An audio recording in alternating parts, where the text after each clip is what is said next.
Look at these numbers. Look at these numbers. They're beautiful. Bitcoin eking towards 10,000. We are close to that 5-figure milestone. Look at the market cap. $300 billion. We were struggling to get to $200 billion a month ago. And now, look at that. 300 billion.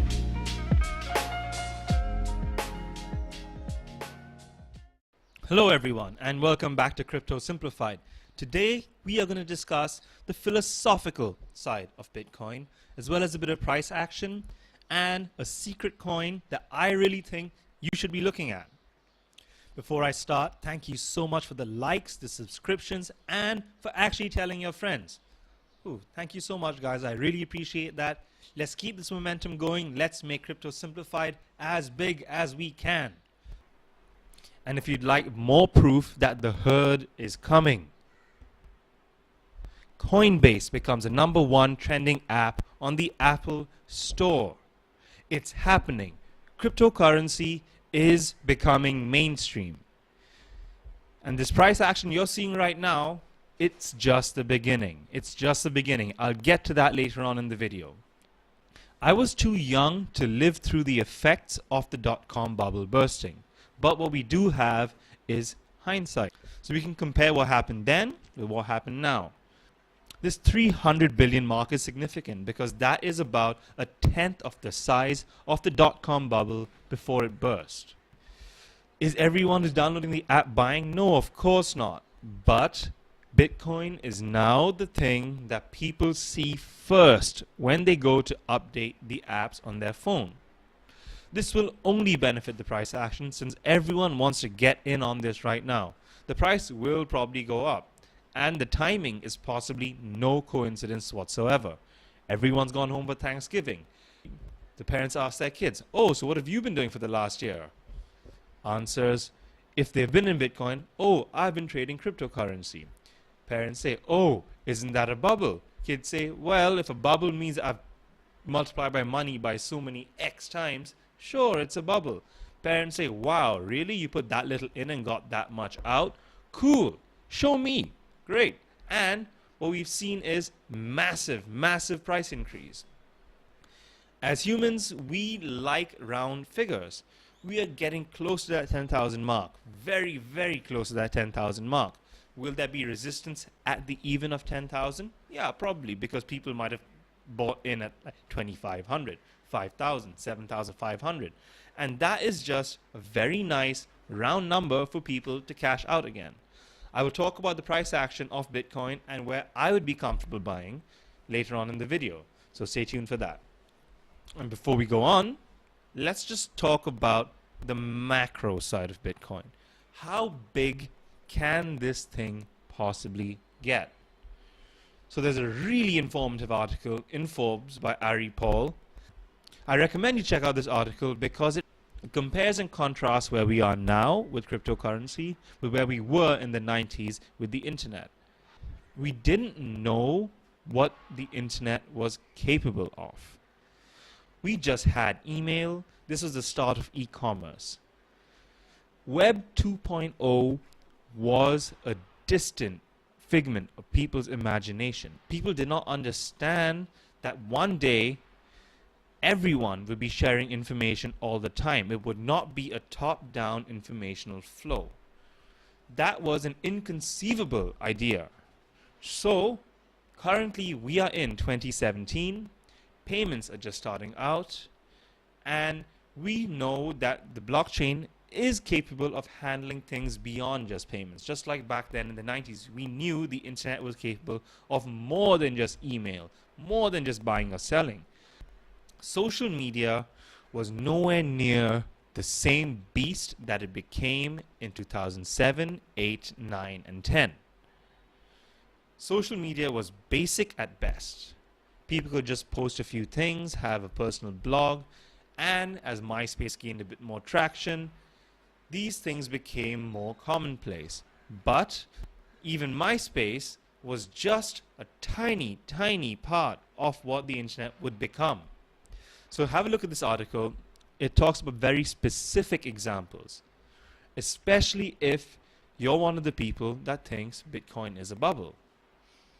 This is a logical view on Bitcoin not being a bubble using our own history. History repeats itself, and history loves repeating itself.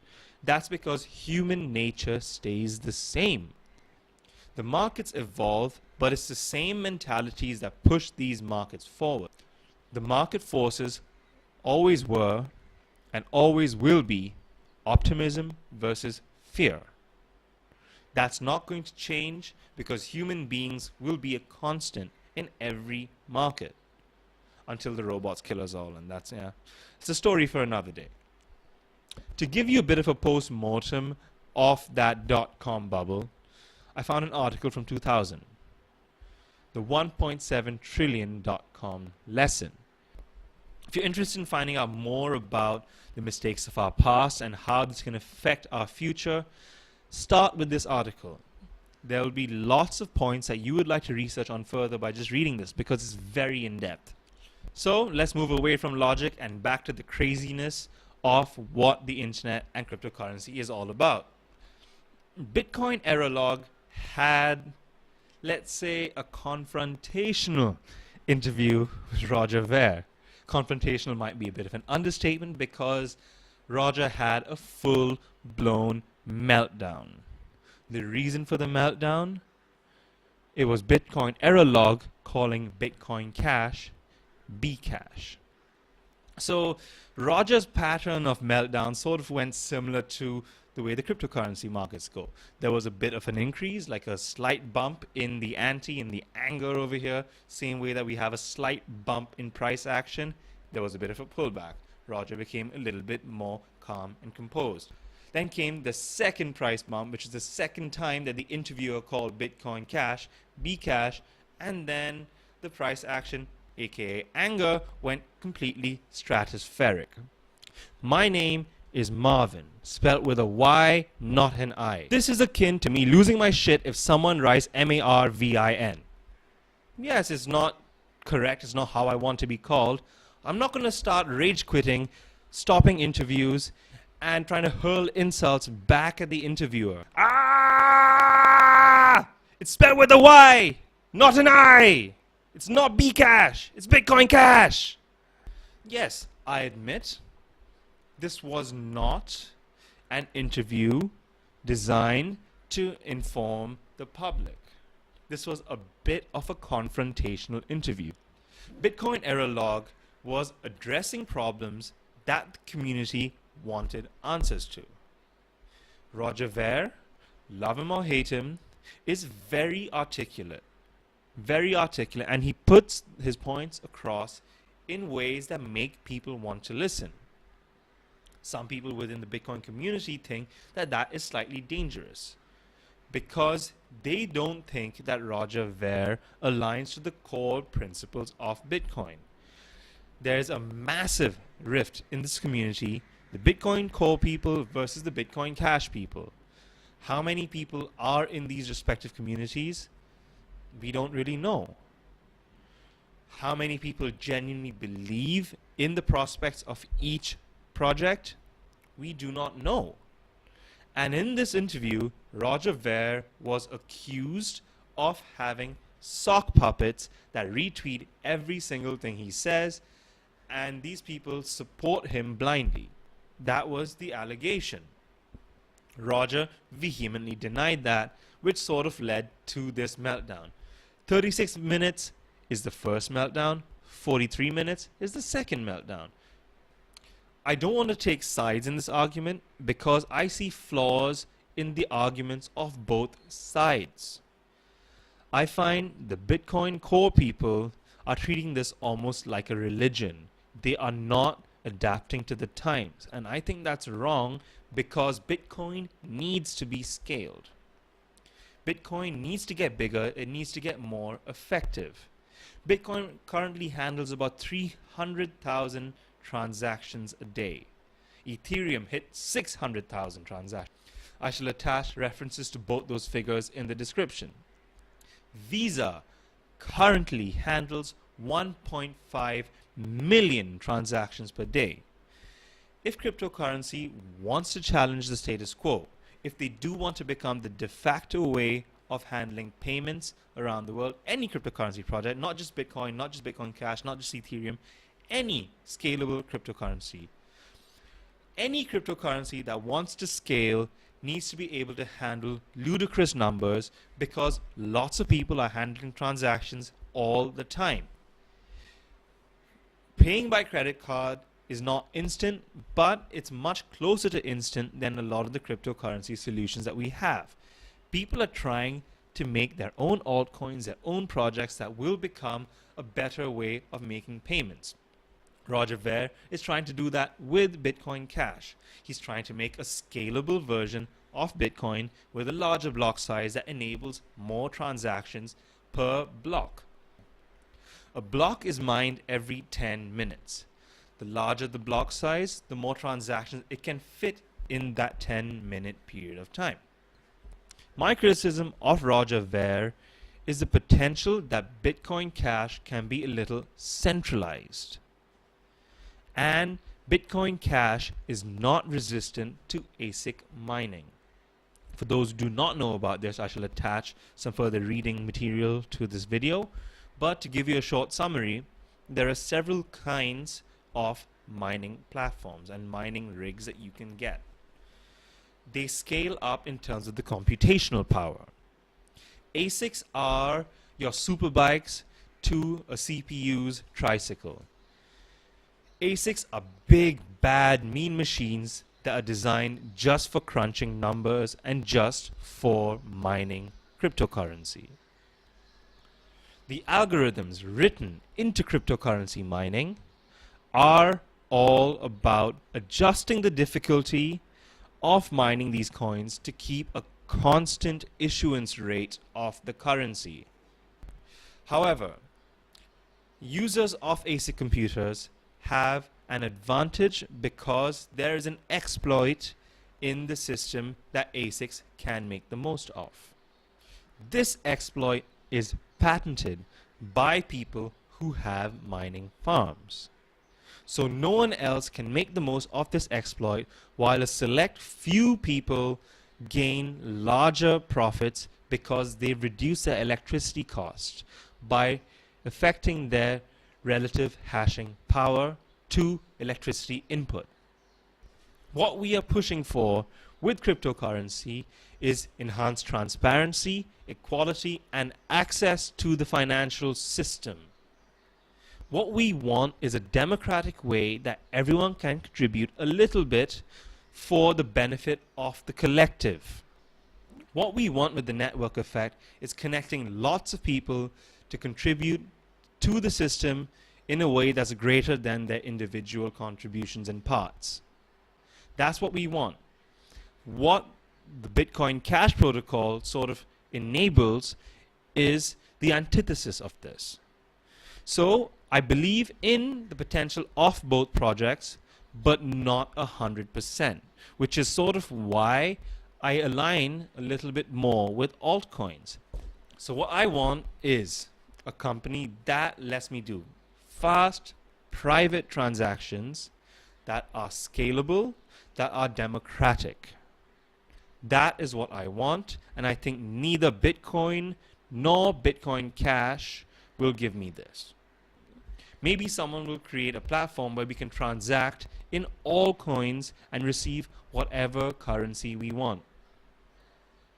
We do not know. That's the beauty of where we are right now. We do not know. This is before the early adopter phase. This is the birth of the industry. And the birth is $300 billion strong. How much larger can this go? We do not know. That's the exciting time we live in right now. And to commemorate this beautiful meltdown, while I must reiterate, I am not on anyone's side, but I do love me a good meltdown. So to commemorate this, this is why I love the internet. What can I say? What can I say? And then moving on, you probably still want to buy Bitcoin even though the price is up. I'm going to tell you no. Do not. Nobody should buy at the all-time high. Please do not buy at the all-time high. Please do not buy at the all-time high. All right? Now that we got that out of the way, let's tell you when to buy. So I've set myself 2 intervals where I feel it's acceptable. Every time the price goes up, we tend to think, oh, Bitcoin is going parabolic. Bitcoin is going parabolic. Bitcoin is going parabolic. But every time the price goes up further, it changes our perception of what the previous parabolic price increase was. But what we do know for sure is that whenever it goes up, it pulls back a bit. And like I said in my charting for noobs video, link here, you should be waiting for the pullback. The price has gone up, wait for the pullback. How intense will this pullback be? Rule of thumb, look for the last resistance, because resistance from the past becomes support in the future. Here I've listed 2 possible resistance points. The green line is where I have already set my buy offer. But then again, I'm in India, so I have scaled it to 10% more than that. This may or may not fill, I do not know, but that is my standing order as of right now. As we can see, this resistance might become the new support going forward, or this. I do not know. So I haven't put this order yet because I would like to buy it at $7,600. I would like to, but the market doesn't care what I like. So I have my lowest offer already penned in. My highest offer, if the pullback isn't as nice as I'm hoping, I would rather not buy at that 8,450 price. But if the market does want to keep moving, the market doesn't care what I think, and I will buy at that price. If you're finding these 5-figure sums a bit too prohibitive, there are other options, and I actually think there are better options than Ethereum if you want to capitalize on price growth. And one of those is Ethereum. Ethereum has hit an all-time high. And as we know, people who have invested early or invested at any point are okay with taking profits wherever they might be. So currently, we are in a bit where I think Ethereum might be a little overextended, but then again, a price increase was long overdue. It had stayed around that 300, 400 mark for a very, very long time. Ethereum had stayed at that 350 mark and below that 350 mark for a long time. There were a few spikes up to 400. That was a bit of resistance that was seen as, okay, this is the Ethereum resistance. We all penciled in, if it goes above 400, it's going to go way up. And it has. But then Ethereum needs to pull back. How much does this price increase actually reflect the market sentiment of Ethereum's value? Well, I'm not 100% sure, which is exactly why I have put in 2 buy orders, one at 350 plus 10% and one at 400 plus 10%, because I'm buying in India on CoinEx, and there tends to be a 10% premium. So the blue lines depict the interval where I am comfortable buying. And I shall wait for a bit of a pullback. It's highly likely that it drops down to 400 and then goes back up again. It's totally possible. That's why I have set my 350 buy order. In case it crashes, in case it really drops, I will snap it up automatically. But I am willing to pay $400 for Ether. That's what I'm willing. You need to draw your own lines in the sand. Make your own acceptable buy intervals. But these are mine. Please do your own research. If you don't know how to do your own research, check out my last video.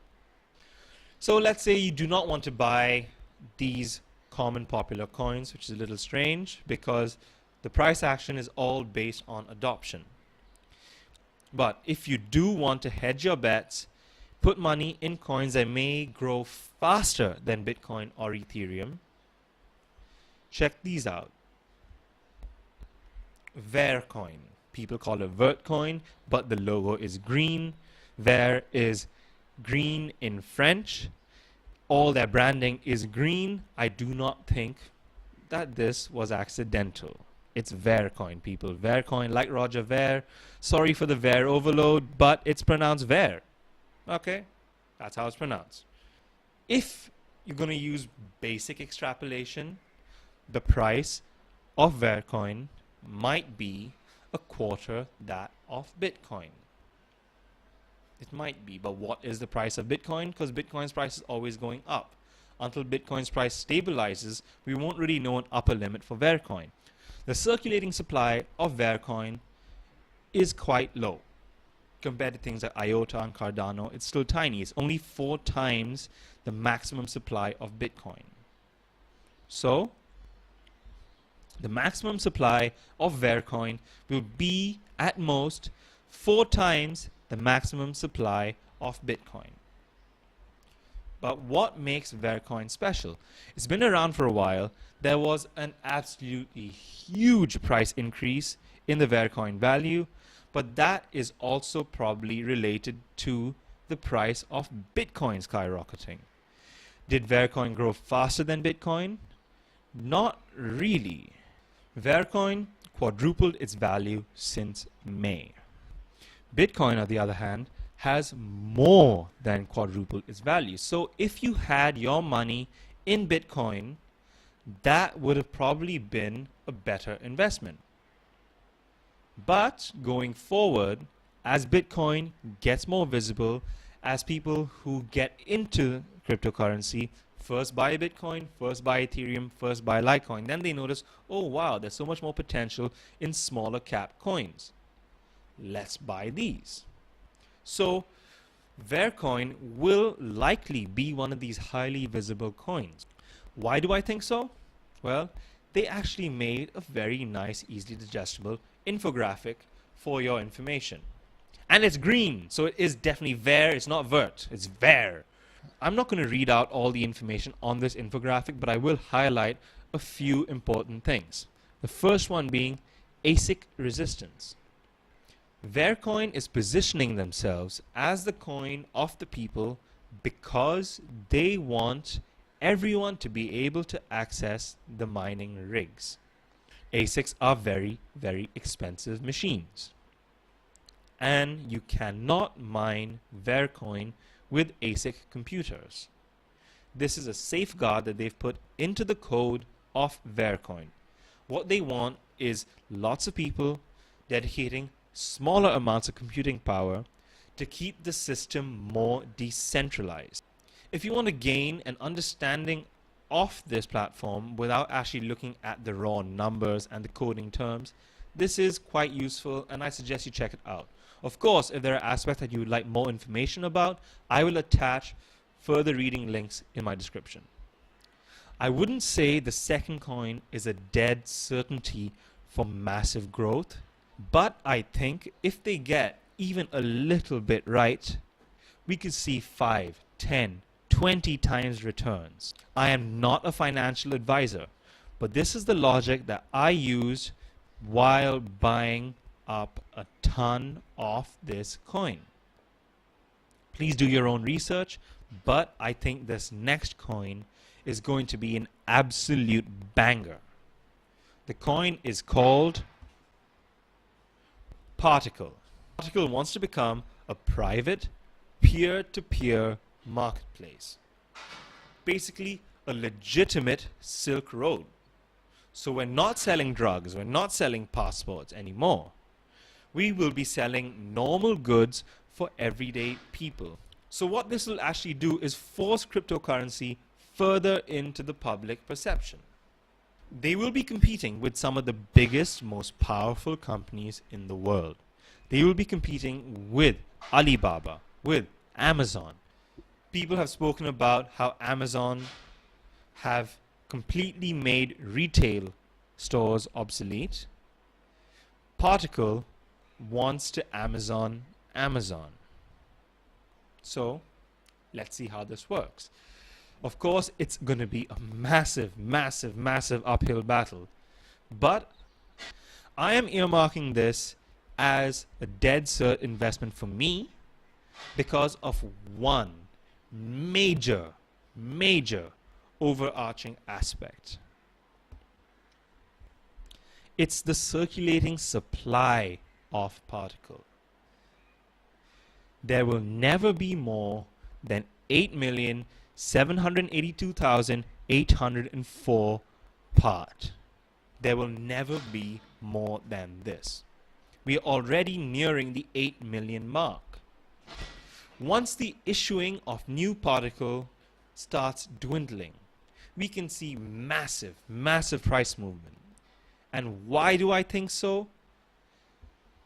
Because I am comparing particle with the price of other coins with a similar total supply and a similar circulating supply.